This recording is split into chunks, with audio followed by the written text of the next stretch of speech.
Acompáñenme a Marcos capítulo 9, versículo 14 al 29. Marcos capítulo 9, versículo 14, dice la palabra del Señor.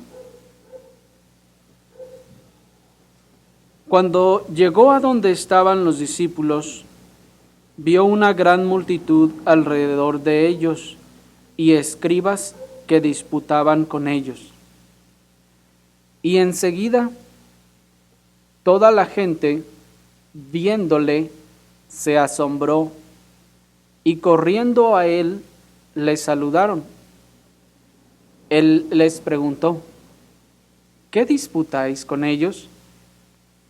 Y respondiendo uno de la multitud dijo: Maestro, traje a ti mi hijo, que tiene un espíritu mudo, el cual, donde quiera que le toma, le sacude y echa espumarajos y cruje los dientes y se va secando. Y dije a tus discípulos que lo echasen fuera, y no pudieron. Y respondiendo él les dijo: Oh generación incrédula, ¿hasta cuándo he de estar con vosotros? ¿Hasta cuándo os he de soportar? Traédmelo. Y se lo trajeron. Y cuando el espíritu vio a Jesús, sacudió con violencia al muchacho, quien cayendo en tierra se revolcaba, echando espumarajos. Jesús preguntó al padre: ¿cuánto tiempo hace que le sucede esto? Y él dijo: desde niño.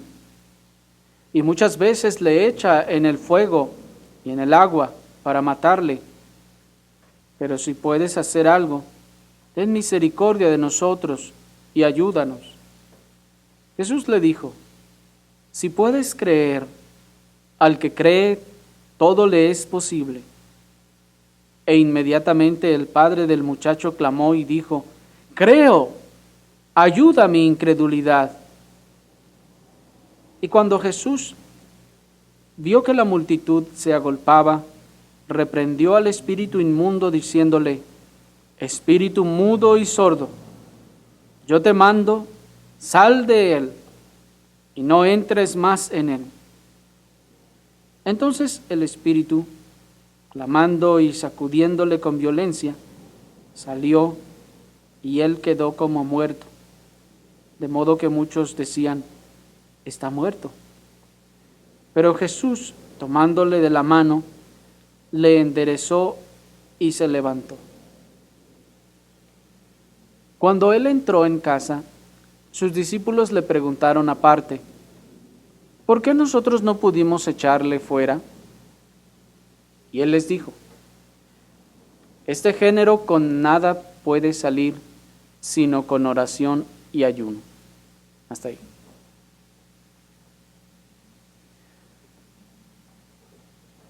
Como saben, estuvimos tomando la narrativa de Mateo en las ocasiones anteriores. Y en esta ocasión, hermanos, hemos citado a Marcos, ya que es él quien nos provee de más detalles acerca de este acontecimiento, detalles que nos ayudarán a comprender mejor la enseñanza que aquí está escondida en este pasaje. Como les decía, Marcos, Mateo y Lucas, los tres evangelistas sinópticos, narran este acontecimiento, los tres. Y los tres lo narran exactamente en el mismo punto, en el mismo momento. De hecho, esta sucesión de eventos que llevamos desde la transfiguración, los tres evangelistas los narran de manera inmediata, cada uno de ellos, sin pasarse de ninguna forma. Pero insisto que vamos a tomar a Marcos porque la narrativa de Marcos no solo es más larga, sino que abunda más en detalles que nos pueden ayudar a entender algunas cosas que van a aportar a el entendimiento y la edificación, esperamos en el Señor, de la meditación de esta enseñanza. Así que vamos a meditar en este acontecimiento, hermanos, en 3 partes. Vamos a ver primeramente el contexto de la situación. Enseguida vamos a ver el exorcismo de este muchacho. Y por último vamos a ver la necesidad de la fe. En cuanto al contexto de la situación, hermanos, el versículo 14 nos informa que en el momento en el que nuestro Señor Jesucristo llegó del monte y que venía con Pedro, Jacobo y Juan, es en ese momento que los otros 9 discípulos se encontraban enfrascados en una disputa pública con los escribas.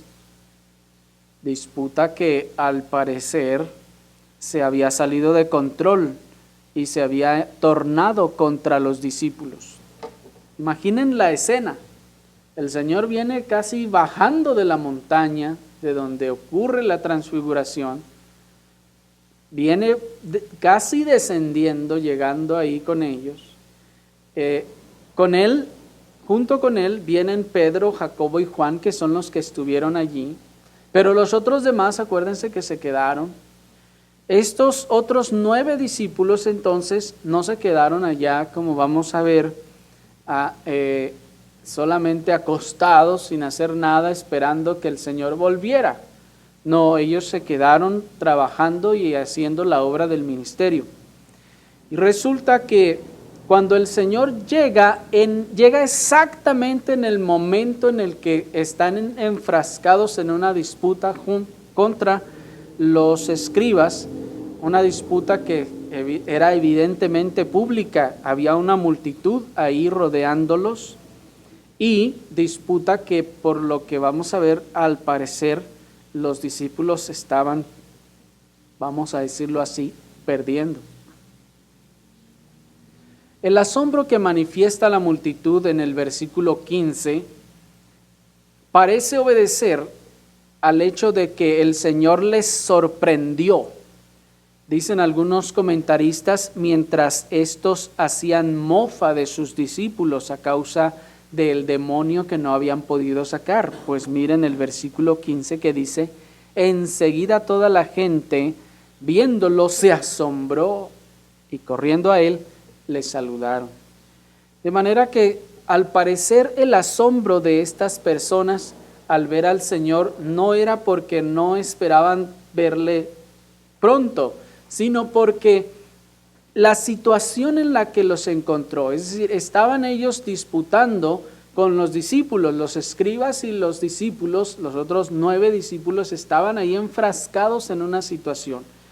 Y los comentaristas consideran que lo más probable es que los escribas se estaban burlando de los discípulos, puesto que ellos no habían podido echar el demonio del muchacho que acabamos de leer.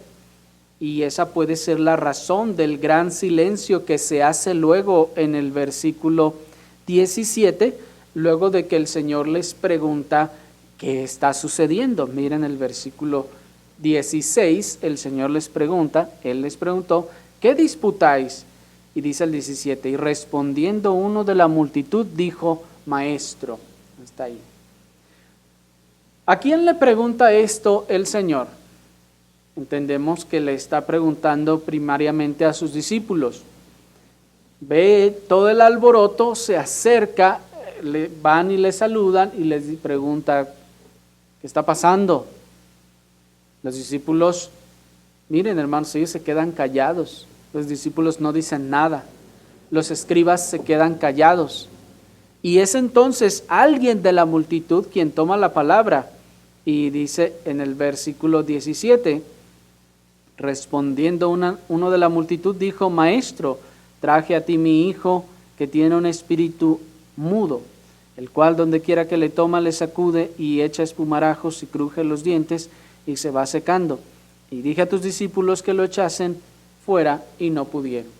Este hombre entonces ahora les le está respondiendo al Señor de dónde viene toda esta situación.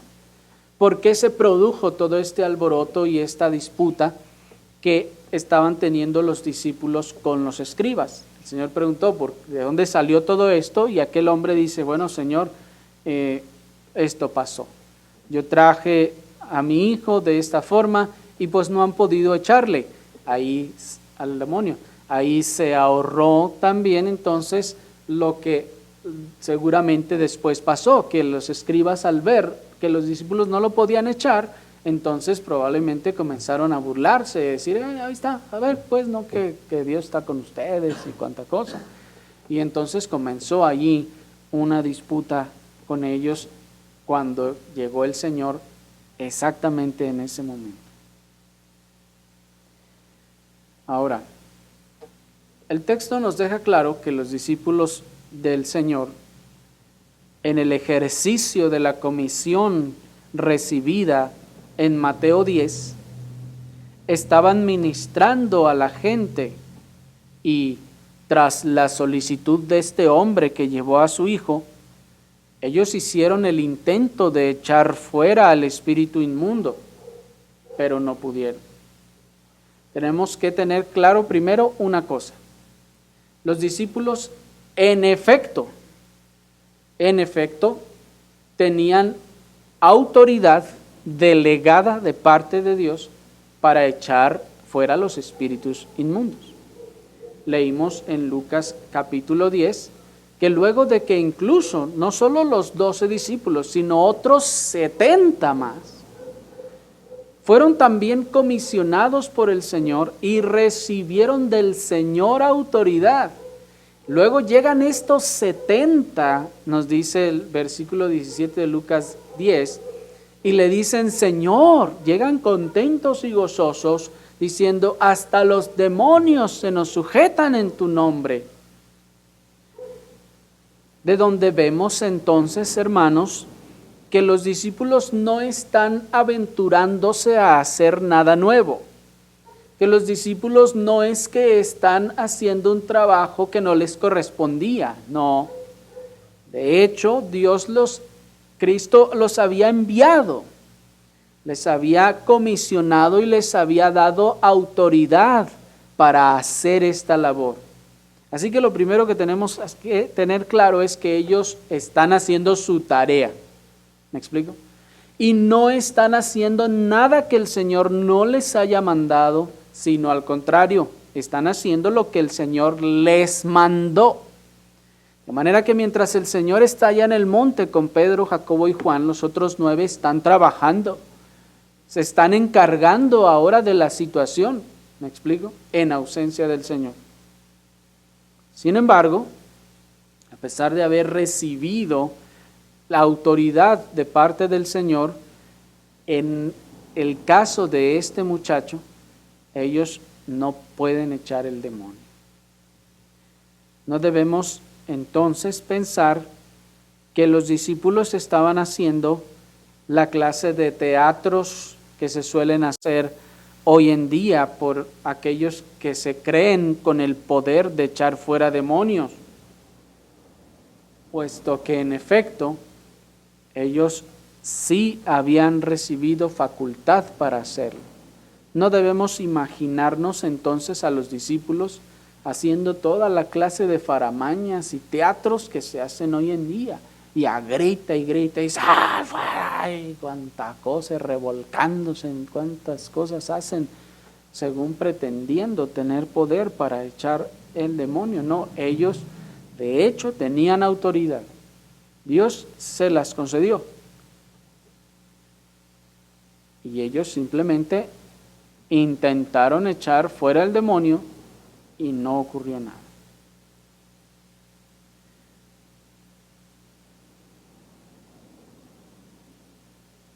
¿Por qué ellos no pudieron hacerlo? Para responder a esta pregunta, pasemos a nuestro siguiente punto, que es el exorcismo. Al principio les dije que tomábamos el relato de Marcos, puesto que en este acontecimiento, Marcos es el que nos provee de más información sobre el contexto de la situación.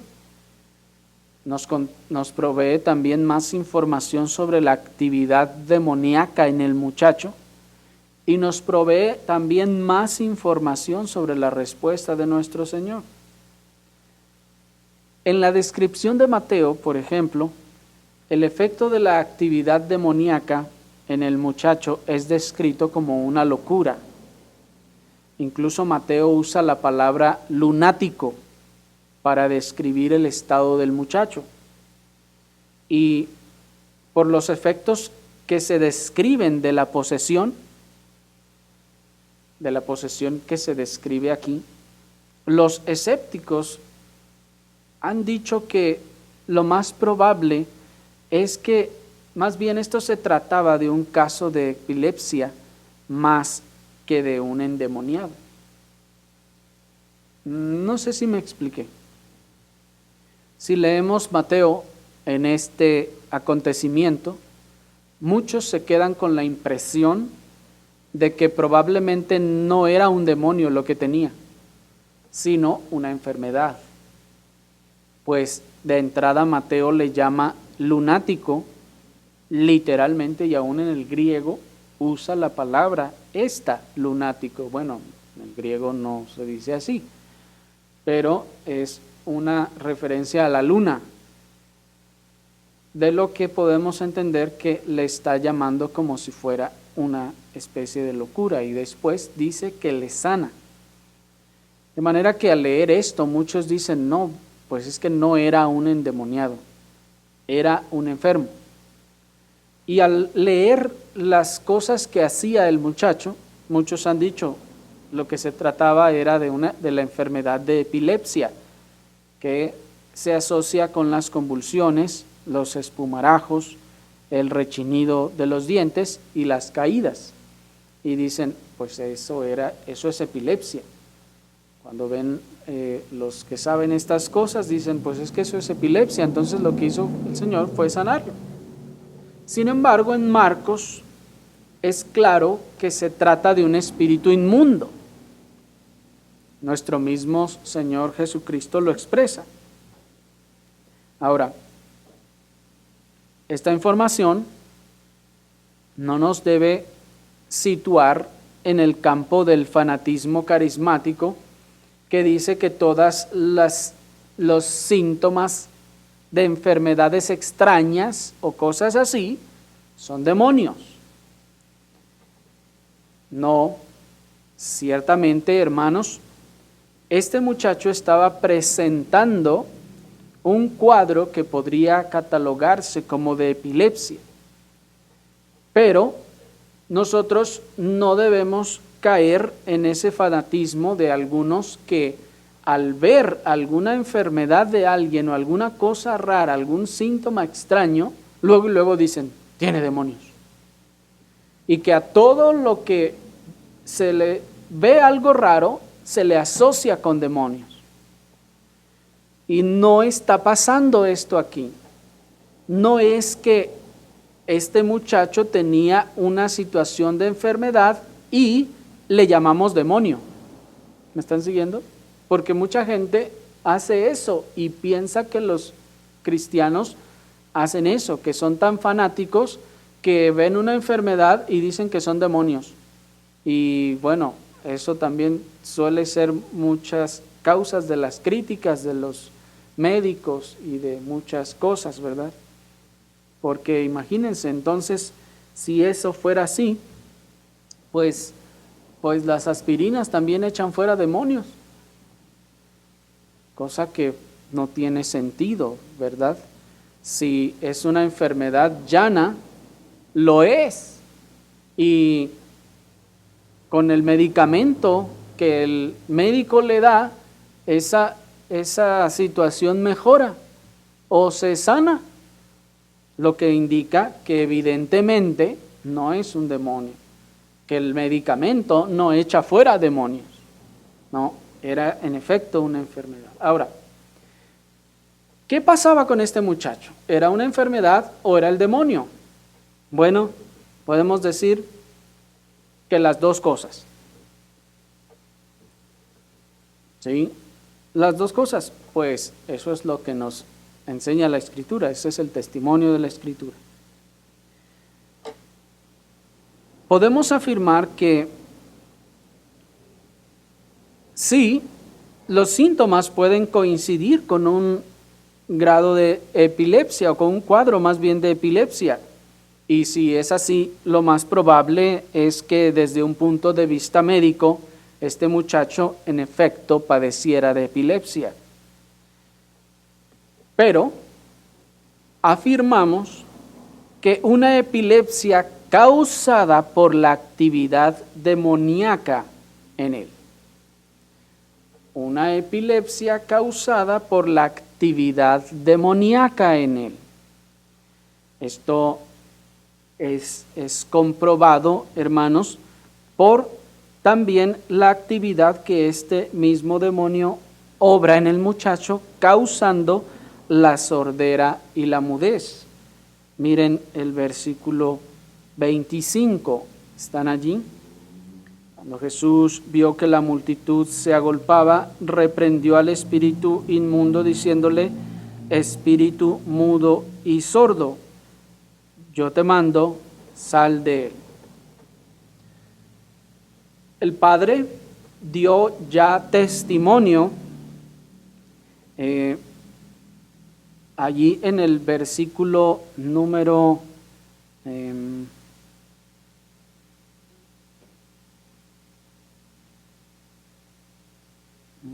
ya me perdí. Dice el 17, y respondió uno de la multitud: maestro, traje a mi hijo que tiene un espíritu mudo. ¿Fijan?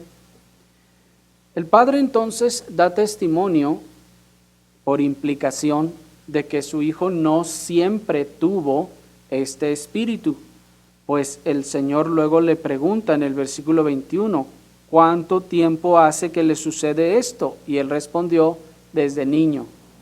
De manera que hubo una etapa en la infancia de este muchacho en el que sí podía hablar y sí podía oír. Pero desde que el espíritu entró en él, entonces la actividad de este espíritu inmundo pudo producir en este muchacho la mudez y la sordera. Así que miren la capacidad de los demonios, hermanos, de los espíritus inmundos, para producir, en este caso en el muchacho, no solo epilepsia, sino también mudez y sordera. Y por si esto fuera poco, el espíritu que lo estaba poseyendo lo tomaba y lo arrojaba, entendemos, contra su voluntad, al fuego y al agua. ¿Se fijaron? Esto entonces ya nos está dando una idea de la clase de demonio con la que se está tratando. ¿Me explico? Porque este demonio tiene una actividad tan fuerte sobre este muchacho que le ha causado epilepsia, le ha causado sordera, le ha causado mudez y todavía lo toma y lo arroja sobre el fuego y sobre el agua con el fin de matarlo. De manera que aquí ya no estamos hablando de un espíritu inmundo común, sino ya estamos hablando de un espíritu inmundo con un poder y rango mayor que el de algunos otros o de muchos otros. ¿Me explico? Este espíritu inmundo, especialmente poderoso, se apoderó del joven cuando éste era niño y lo atormentaba grandemente desde entonces, dice el padre. Así que su padre, probablemente después de haber intentado en muchos lugares y de muchas formas, al final fue al Señor. Y entonces, al no encontrar al Señor, expuso su caso a los discípulos. Seguramente él llega y dice, pues, vengo a buscar a uno que le dicen el Cristo, a Jesús de Nazaret. Y los 9 discípulos que están ahí le dicen, bueno, ahorita no está, se fue al monte, pero pues, ¿qué podemos hacer por usted? Y el hombre entonces le dice, bueno, miren, mi hijo está en esta situación, y ellos dicen, bueno, el Señor nos comisionó y nos dio autoridad para sacar los espíritus, bueno, vamos a hacerlo. ¿Sí me explico? Los discípulos en ninguna manera, hermanos, pecan de soberbia en ninguna de estas cosas, ni están haciendo nada que el Señor no les haya mandado. De hecho, es parte de su labor, como les decía.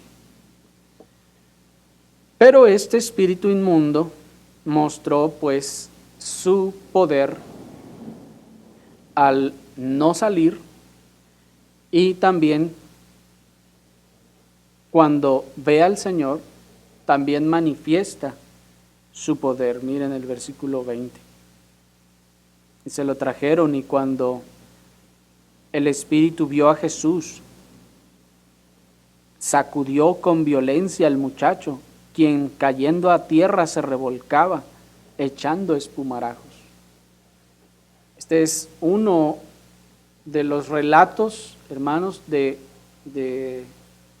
endemoniados o de posesiones más sobresalientes en los evangelios. Pues noten que el espíritu inmundo tenía un poder tal que controlaba las acciones de este muchacho, arrojándolo en tierra y haciéndole que se revolcara y lanzando en este caso estos espumarajos. Así pues, tenemos claro que no se trata de un espíritu inmundo común. Pero el Señor ya había planeado, hermanos, toda esta proeza desde la eternidad. Y nada de esto le tomó por sorpresa. No es que el Señor no supiera lo que estaba pasando, sino que al ver esta situación, nuestro Señor enseguida le pregunta al Padre, versículo 21, ¿cuánto tiempo hace que le sucede esto? Y él dijo, desde niño. No era que nuestro Señor no supiera desde cuándo sucedía, pues Él había planeado esta proeza desde la eternidad. Pero ¿por qué le pregunta esto? Nuestro Señor le pregunta para que el hombre mismo dé testimonio a todos de lo lamentable de su condición, así como para que también esto hiciera ver la claridad, hermanos, del poder de Dios al echar fuera este demonio. Y enseguida el Señor le pregunta, ¿desde cuánto tiempo hace que le sucede esto?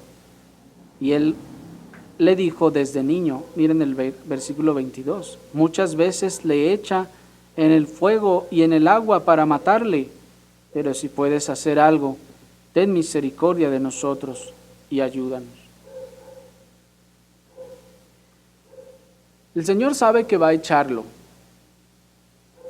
y que en efecto para Él eso no es nada. Para Él eso es inmensamente sencillo. Pero el Señor ha planeado toda esta situación, hermanos. Él ha planeado toda esta situación con el fin de que todos nosotros tengamos provecho. Él le pregunta estas cosas al hombre no porque lo ignore, sino para que todos lo sepamos. Pues si no le hubiera preguntado eso, nosotros nos hubiéramos quedado con la información que nos fue dada antes. Sin embargo, el Señor le tiene que preguntar esto para que estas cosas queden escritas y nosotros sepamos cuán terrible era la situación. ¿Me explico? El Señor quiere pues que nosotros entendamos todo esto. Y además de eso, Él está obrando todas estas cosas de esta manera, e incluso el hecho de que los discípulos no puedan echarlo, con el propósito de hacer esta situación provechosa para todos. El Señor quiere que esta situación se convierta en algo provechoso para el muchacho, primeramente, evidentemente, al echar fuera el demonio. Pero el Señor también quiere que este asunto resulte en provecho para el padre, según nos dice en el versículo 23. También el Señor quiere que este asunto sea de provecho para los que están presentes, nos dice en el versículo 25. Y también nuestro Señor quiere que esto sea de provecho para sus discípulos, como vamos a ver en el versículo 28, 29. Y por fin, hermanos, todo esto que está aconteciendo de esta manera para que todos nosotros también tengamos provecho de esto. ¿Y cómo es que esto hará provecho para todos?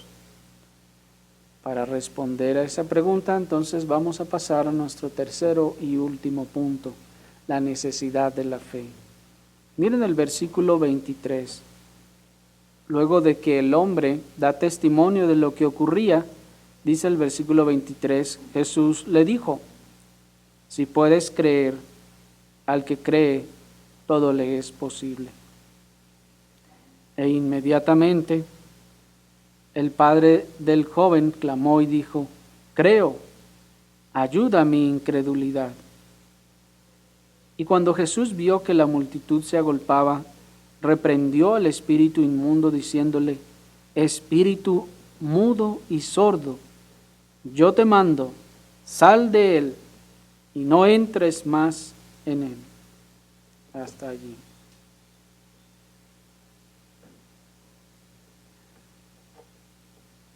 Dijimos pues, hermanos, que nuestro Señor Jesucristo buscaba hacer de este acontecimiento algo provechoso para todos.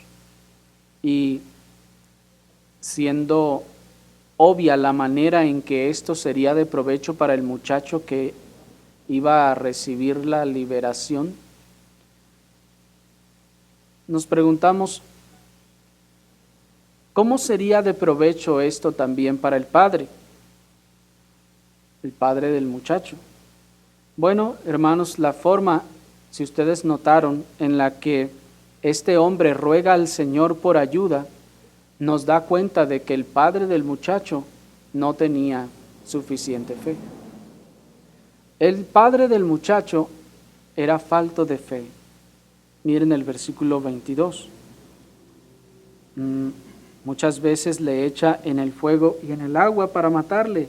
Pero miren, pero si puedes hacer algo, ten misericordia de nosotros. ¿Sí lo leyeron? Si puedes hacer algo, le dice. Noten que es la primera vez que de todos los que van a pedirle algo al Señor, es el primero que le dice, si puedes hacer algo.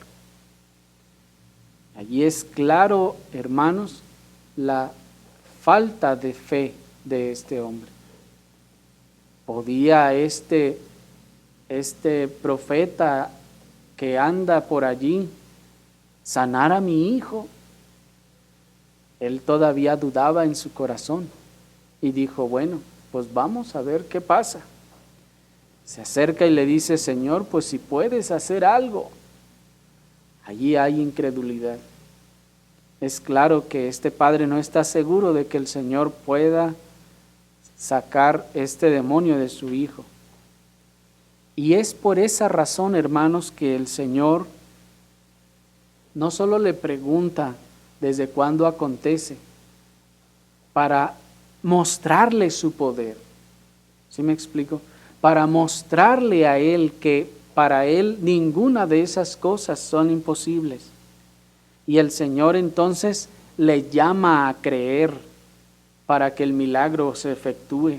Pues enseguida el Señor le dice, si puedes creer, al que cree todo le es posible. Miren la confrontación, aquí hay una confrontación. El hombre primero dice, pues, si puedes hacer algo.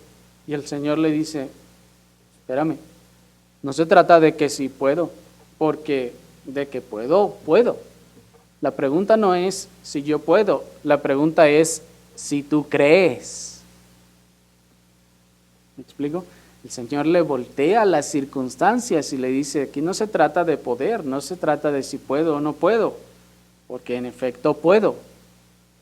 Aquí se trata de, ¿crees? Ahora, aquí también, hermanos, debemos tratar de evitar confundirnos. Es decir, que no se trata de que la fe contenga u otorgue el poder para que Cristo, en este caso, pueda sanar al enfermo. Cuando el Señor le dice, al que cree todo le es posible, no significa que la fe contenga por sí mismo un poder o genere un poder que entonces Dios use para sanar. ¿Me explico? No, no es así. No es que el Señor dice, bueno, yo no puedo hacer nada si no crees. Yo necesito que creas para poder hacer algo. No, eso no es así. Pues, de hecho, esta es la forma en la que muchos presentan a Cristo, que es necesario que crea la gente para que entonces se pueda hacer algo. Esto no es así, ni mucho menos como dijo alguno, la ausencia de fe, dijo, ata las manos de Dios para que pueda obrar. Espérenme, la ausencia de fe ata las manos de Dios. O sea que si alguien no tiene fe, entonces Dios está de manos atadas y no puede hacer nada. Es obvio que no, hermanos. Es claro que no. De donde entonces no debemos pensar que la fe por sí misma produce algo que no estaba para que el milagro se dé. ¿Me explico? No, no es que la fe tiene algo, genera algo, produce algo o atrae algo que hace que se produzca el milagro. No, no se trata de eso, sino que la fe es, como principio general, una condición necesaria para que las promesas de los medios de gracia se ejecuten. ¿Me siguieron? Esto es importante, hermanos, pues la fe, como principio general, noten esta condicionante, como principio general, no absolutamente todas las veces que exista, no, como principio general, la fe es una condición necesaria para que las promesas de los medios de Dios, de los medios de gracia se ejecuten. Así pues, es necesaria la fe como condición, no porque la fe produzca algo. Dios la estableció en este caso como condición para Él ejercer su poder. Ahora, debemos tener en claro o aclarar que aunque Dios puede actuar y en efecto actúa en ausencia de la fe, Él ha establecido como una condición general para la manifestación de sus gracias o favores que haya fe. ¿Sí me explico? Dios puede actuar y en efecto actúa y muchas veces lo vemos actuando aún en ausencia de la fe. Claro que puede hacerlo. Y aunque Él lo hace, Él ha establecido como una condición general para la manifestación de sus favores y gracias que exista la fe. Mateo 13:58 nos dice, por ejemplo, y no hizo allí muchos milagros a causa de la incredulidad de ellos. ¿Qué significa eso? Que como ellos no tenían fe, no podía generarse el poder para que esto ocurriera. No, sino que el Señor, como les decía, como de manera general, como una condición general, establece la fe como una condición para ejercer o manifestar sus gracias y favores. Por esta razón, Cristo llama al padre del muchacho a creer cuando dice, si puedes creer, al que cree, todo le es posible. De manera que el Señor le está diciendo, bueno, yo puedo sanarlo, pero tú tienes que creer. ¿Me explico? Porque es como cuando el que va a una iglesia o a una congregación a recibir su milagro. Va, recibe su milagro y gracias, y ya se va y le da gracias a la Virgencita. ¿Me explico? Bueno, su supuesto milagro, ¿verdad? Porque ya sabemos lo que pasa en esos lugares. Pero miren allí, hay una situación en donde esta persona solo está recibiendo el milagro y ya va y se aleja. En cambio, el Señor le está diciendo, tú tienes que creer. ¿Crees? Yo veo que no crees, pero es necesario que creas. Y es aquí donde el hombre contesta sin dilación y dice, creo. Pero noten que es un hombre consciente y dice, ayuda a mi incredulidad. Este hombre está diciendo, sí, Señor, pues si tú me pidas que crea, creo, creeré, Señor. Pero ahora veo y me veo a mí mismo y digo, no, la verdad es que no estoy creyendo bien, no estoy creyendo tal vez sinceramente como debo. Pero Señor, ayuda a mi incredulidad. ¿Me explico? Aquí lo primero que este hombre está manifestando, hermanos, es sinceridad. Este es un hombre sincero. Pues no dice, ya creo. ¿Por qué no lo has hecho? Pues si ya creo. No está contestando como aquel joven rico, todo esto lo he guardado desde mi juventud. No, sino que él es un hombre sincero. Y dice, bueno, sí, quiero creer, creo. Pero a ver, espérame. No, pero es que no estaré creyendo nomás por conveniencia. No es que estaré creyendo nada más así, tan fácil. No, tal vez no estoy siendo sincero. No creo que esta sea la clase de fe al que el maestro se refiere. Y se da cuenta y dice, ay Señor, pues sí, pero ayuda a mi incredulidad porque me doy cuenta de que lo que yo llamo fe o lo que yo pienso que tengo no es suficiente o no es lo correcto. Ayuda a mi incredulidad. Este hombre, noten que reconocía que su fe era débil.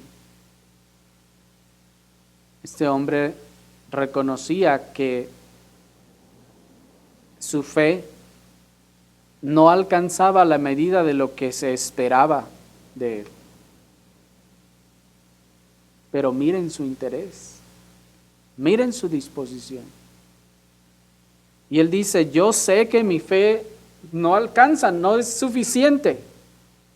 No estoy creyendo tal vez, incluso tal vez mis motivaciones no son las correctas. Señor, ayúdame. Ahí está su interés, pero quiero hacerlo. No es, bueno, pues yo sé que mi fe es débil, pues ay, si te sirve, Señor, pues tú sabes. Noten que él no toma esa conducta, sino dice, yo sé que lo que hago no es suficiente, no es lo correcto y no alcanzo la medida, pero ayúdame, Señor, ayuda a mi incredulidad.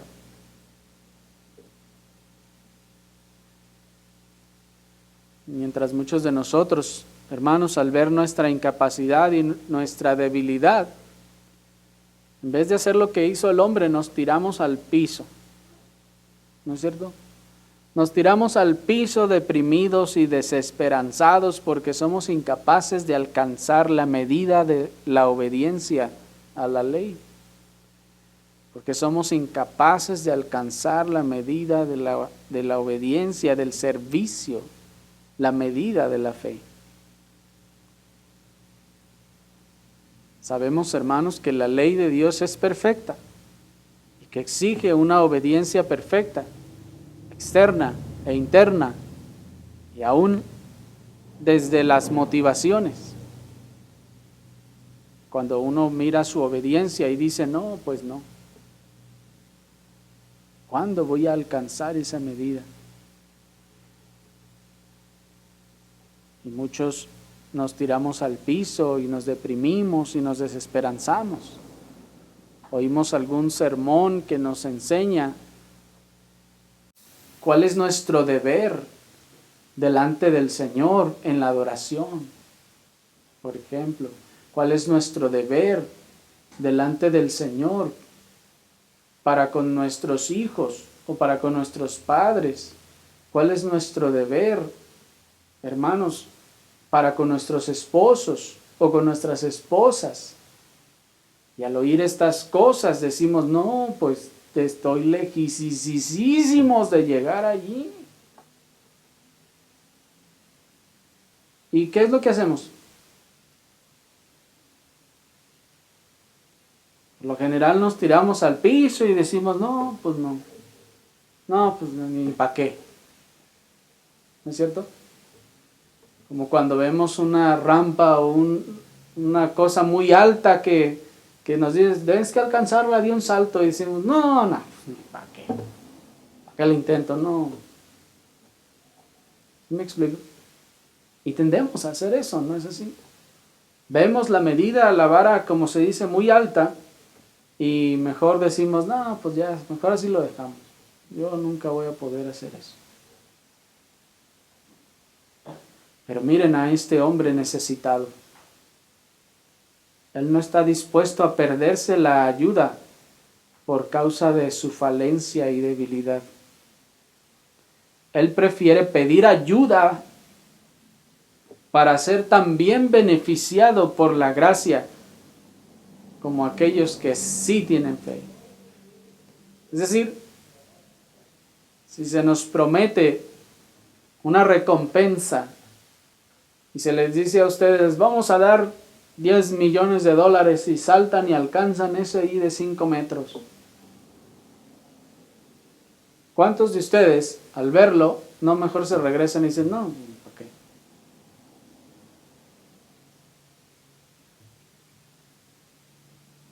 ¿Me explico? Y renunciamos al beneficio porque vemos y decimos, no, pues nunca lo voy a poder alcanzar, ni para qué le intento, para qué hago el ridículo tratando de intentarlo. ¿No es así? Pero este hombre, hermanos, está necesitado y dice, yo quiero ese beneficio, yo quiero esa recompensa. Así que, Señor, yo no la puedo alcanzar, ayúdame a alcanzarla. Ayúdame a alcanzarla porque yo necesito esa recompensa. ¿Me explico? Ahora, notemos otra cosa en su petición. Y notemos que él no regatea. Este hombre no regatea y dice, Señor, acepta esta poca y débil fe que tengo y concédeme así lo que te pido. ¿Se fija? ¿Cuántos de ustedes no hacen así cuando van al mercado, al tianguis o lo que sea y van a comprar algo y dicen, pues nomás traigo 100 pesos? ¿Se hace o no se hace? Y a veces ahí traen los otros 2,000 guardados, pero nomás quieren andar regateando. Pero no se hace comúnmente así. Y se dice, pues tengo esto, ¿me lo das o no? ¿Se hace o no? Pero el hombre no está regateando. Él no le dice, Señor, pues esta es la poca fe que tengo. Como el cantante aquel que decía, pues esto es lo poco que tengo para ofrecerte, ahí te va, recíbelo.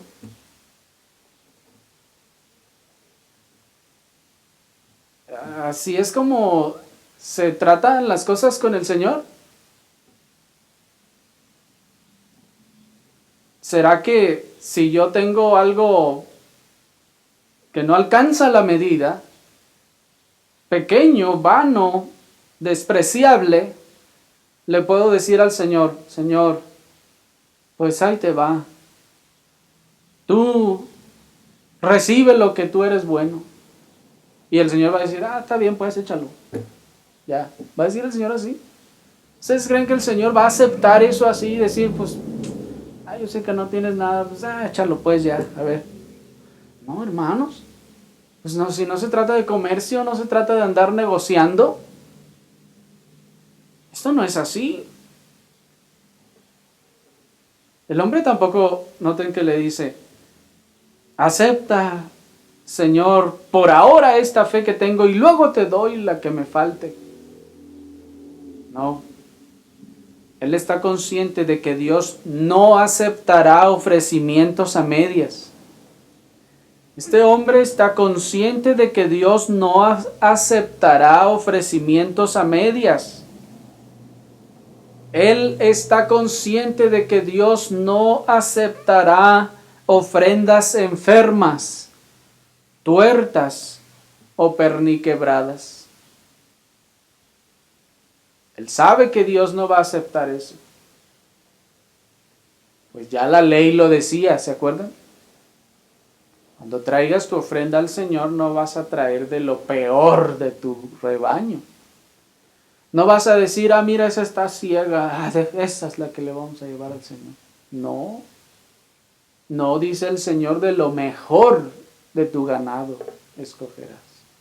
Y cuando alguien, sabiendo que no alcanza la obediencia, que no alcanza el servicio, que no alcanza la fe, espera que el Señor así lo reciba,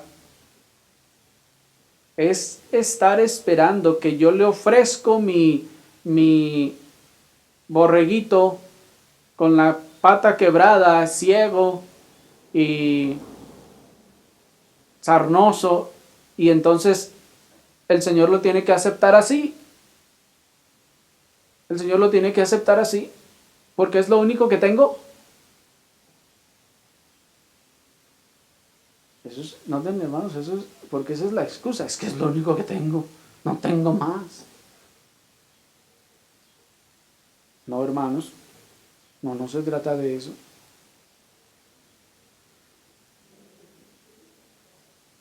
El Señor no recibirá aquello que no es completo, verdadero y genuino. ¿Y entonces qué vamos a hacer? Bueno, primeramente, en vez de desesperanzarnos o esperar que se nos acepte una obediencia o un servicio o una fe insuficiente, hagamos lo que este hombre. Y digamos, Señor, ayúdame incredulidad. Señor, tú conoces mi incapacidad. Ten misericordia de mí y obra tú en mí lo que me falta. Trata conmigo, Señor. Concédeme, dame, provéeme lo que me falta.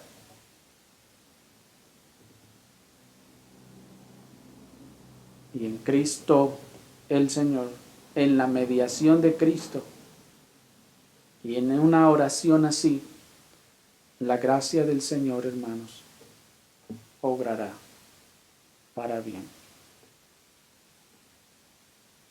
Dijimos también que nuestro Señor quería tornar toda esta situación en beneficio de sus discípulos. Veamos así también, y por último, cómo el Señor quería beneficiar a sus discípulos con toda esta situación. Y regresamos entonces a esta parte. Debemos reconocer que el padre del muchacho no era el único con falta de fe. El hecho de que todo esto ocurrió en ausencia del Señor, y no solo en una ausencia física, sino también en una ausencia espiritual, es evidente por el testimonio que da el Señor en el versículo 28 y 29. Miren, el versículo 28 dice: cuando él entró en casa, sus discípulos le preguntaron aparte: ¿por qué nosotros no pudimos echarle fuera?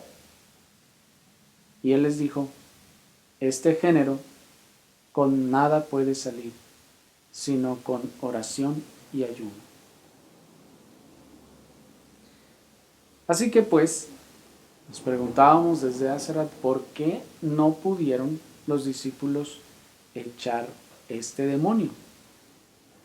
Bueno, en primer lugar, los discípulos no pudieron echar fuera este espíritu inmundo a causa del debilitamiento de su fe en la práctica de la oración, y el hecho de que este espíritu inmundo era un espíritu particularmente poderoso, para el que se requería, nos dice el Señor, una mayor práctica de la oración y de la dependencia de Cristo. En ese sentido, dice cierto comentarista, estas dos cosas van juntas. Cuando hay poca fe, hay poca oración. A la inversa, cuando existe abundancia de fe auténtica y perseverante, también hay oración ferviente y tenaz. ¿Por qué entonces decíamos que los discípulos también tenían falta de fe? Porque ya nos dice este autor que estas dos cosas van juntas. La fe y la oración van juntas. Cuando hay poca fe, hay poca oración. Y a la inversa, cuando existe abundancia de fe, una fe auténtica y perseverante, también hay oración ferviente y tenaz. Porque de otro modo, hermanos, nosotros estaríamos otorgándole al acto en sí mismo de la oración también poderes sobrenaturales, como de hecho se hace en muchos lugares. Y se dice, ahí dice, este género con nada sale sino con oración. Así que vámonos a una velada de oración, y están ahí toda la noche, voy a decirlo así, guaguareando, toda la noche allí, y entonces amanecen ahí ya con todas las rodillas adoloridas, y entonces ahora sí ya lo pueden echar. No se trata de eso. No, pues, miren, el acto de estar ahí pretendiendo orar no es lo que el Señor está diciendo que iba a producir la fuerza o el poder para echar a ese demonio, sino la falta de fe y dependencia de Cristo. Era lo que les impidió, en este caso, echar ese demonio. ¿Por qué decimos eso? Nuevamente volvemos, porque la fe y la oración van juntas. Mientras hay poca fe, hay poca oración. Y cuando hay abundancia de fe, hay entonces una oración ferviente. Así que, en este sentido, a mayor oración entonces, mayor fe. Y a menor oración, menor fe. Y efectivamente eso es lo que nosotros manifestamos con nuestra falta de oración. Que en ese sentido, si se puede decir así, si alguien puede decir, me he enfriado, es en ese sentido. Es también en esa situación. Cuando hay poca oración, hay poca fe. Así que sí, si ha habido poca oración en su vida, sí se ha enfriado. Sí anda frío.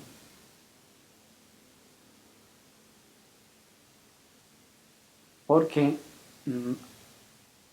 la fe entonces lleva a la oración y la oración fortalece la fe. De manera que ambas van juntas. Es como si nuestro Señor Jesucristo entonces les estuviera diciendo a sus discípulos, ¿saben por qué no pudieron echarlo? Porque vuestra poca oración manifiesta la debilidad de vuestra fe. Como ustedes oran poco, eso manifiesta que tienen poca fe y por eso no pudieron echar ese demonio. El Señor es como si les estuviera diciendo, vuestra poca oración manifiesta la falta de dependencia de mí y la mucha dependencia en ustedes mismos. Porque cuando no oramos, hermanos, nosotros estamos dependiendo de nuestras propias fuerzas. Entre menos oramos, más dependemos de nosotros mismos. Y el Señor les está diciendo así. Entonces, si ustedes lo querían echar por ustedes mismos, por sus propias fuerzas, pues no. Pues eso nunca se va a poder lograr. Porque el ser humano no puede, no tiene ni poder ni fuerza para echar a los demonios. Así que, entre menos oren ustedes, más hacen las cosas en sus fuerzas. Y así, pues no lo van a poder echar. Y entre más oren, más dependencia tendrán de mí, dice el Señor. Y entonces actuarán más en mi poder. Y es a causa de esa poca, es decir, negligente y apresurada oración, que no pudieron ustedes echar fuera a ese espíritu inmundo, porque estaban más en sus fuerzas que en dependencia de mí.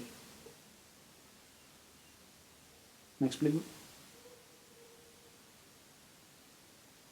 Pero ¿y qué del ayuno?, dirá alguno. Allí dice que con oración y ayuno también. ¿No estaba diciendo el Señor que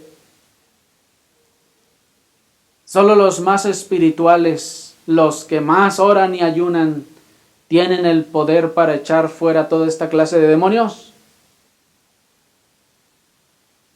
Pues esto es lo que por lo general se esgrime, ¿no?, en estos versículos, y dicen, no, ahí está, solo los más espiritualoides son los que pueden echar estos demonios. Los que estamos a las 3, 4 de la mañana orando, y como les decía, y en la 4ª hora de oración que llevábamos, y todos los 3, 4 días de ayuno seguido, y piensan que eso les provee el poder o la potestad para echar fuera a los demonios. Y ya va uno y dice, no, pues ya oro 3 horas diarias en mi casa. ¿Y cuánto ayuna, hermano? No, pues apenas una vez cada 3 meses. No. Ocupa ayunar, si se puede, cada tercer día. Cada tercer día tiene que ayunar. Y ayuno completo, nada de eso de que hay que verduritas y que sabe qué. Ayuno completo.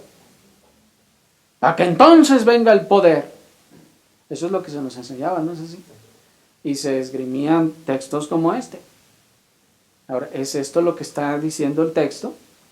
Que entre más horas estemos hincados, repito, muchas veces hasta nada más perdiendo el tiempo, pues somos testigos de que después de los de los primeros 20 minutos ya esas supuestas oraciones ya solo se tornaban en puros bostezos y estaban ahí, aleluya, gloria al Señor.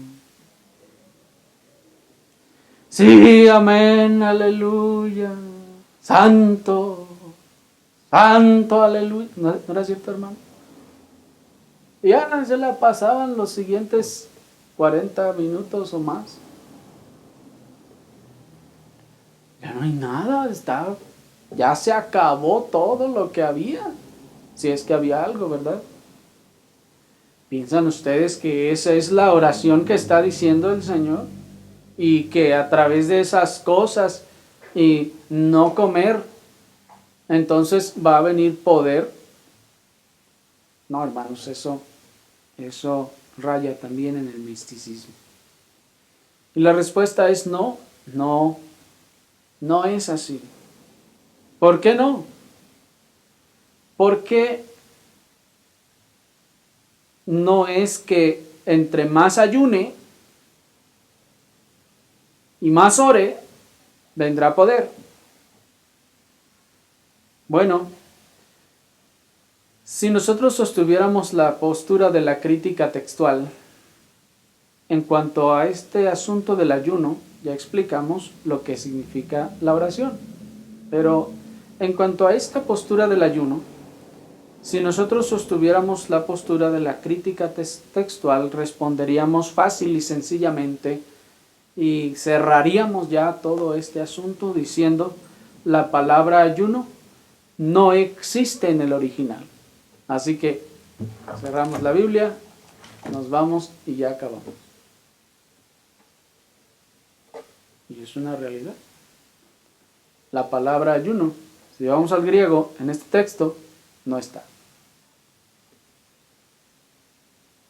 El texto solo dice, este género con nada puede salir sino con oración. La palabra ayuno se agregó después.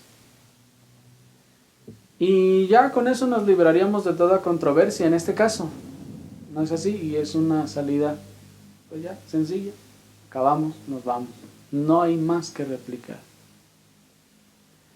Sin embargo, ya que nosotros creemos en la obra perfecta de la providencia de Dios, creemos en la obra perfecta de la providencia gobernadora de Dios, ¿se acuerdan?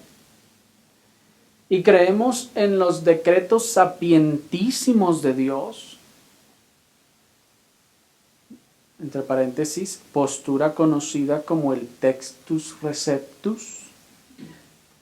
Respondemos que lo que nuestro texto busca netamente señalar es la abundante y creciente dependencia de Cristo en todas las cosas.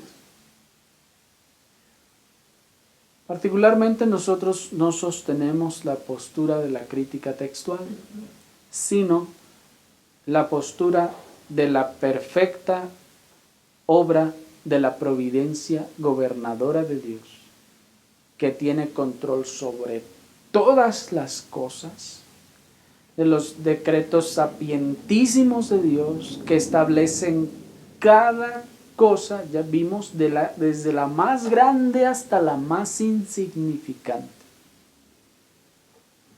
Y que entonces estaba en el plan, el decreto y el propósito de Dios, que en nuestra Biblia versión 60 terminara la palabra ayuno. Bueno, y de hecho en los demás idiomas también. Pero entonces, ¿cómo respondemos a esto? Les repito, respondemos que lo que nuestro texto busca netamente señalar es la abundante y creciente dependencia de Cristo en todas las cosas. Que con la expresión o la palabra ayuno, lo único que se está enfatizando es la dependencia de Cristo. Si ya con la oración se estaba enseñando la necesidad de depender más de Cristo y menos de nuestras fuerzas, con la palabra ayuno se sella y se reafirma esta verdad, ya que, como sabemos, el ayuno, hermanos, no tiene el propósito de torcerle la mano a Dios. El ayuno no está dado para que Dios haga lo que nosotros queremos, ni está dado para manipular a Dios, ni ninguna de las otras cosas por las que hoy en día se ayuna, sino que el ayuno, según el testimonio del Nuevo Testamento y también del Antiguo, encontramos que estará manifestando nuestra total dependencia de Dios, que estamos nosotros arrojándonos a la dependencia de Dios, que Él haga lo que Él determine hacer, ya que nosotros no tenemos fuerza alguna para actuar, que Él actúe. Así pues, esto es así de esta manera. Cristo pues obró toda esta situación para mantener humildes a sus discípulos y mostrarles a ellos y a nosotros nuestra necesidad, hermanos, de depender de Él.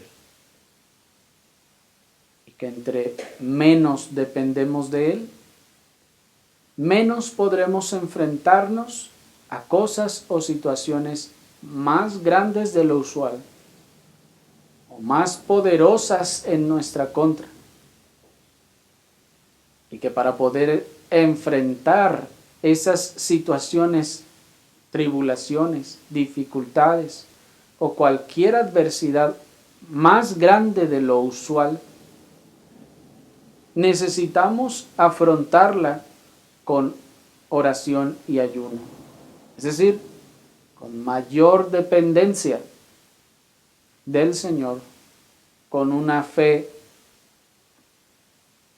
ferviente, con una fe fortalecida a través de mayor y mejor oración y dependencia de nuestro Señor. Y solo así, dice el Señor, solo así podremos afrontar este género de circunstancias, de cosas mayores a lo usual. El Señor nos conceda gracia.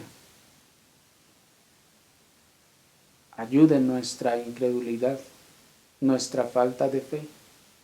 Ayude en nuestra falta de oración y de dependencia de Él. Oremos, hermanos, al Señor.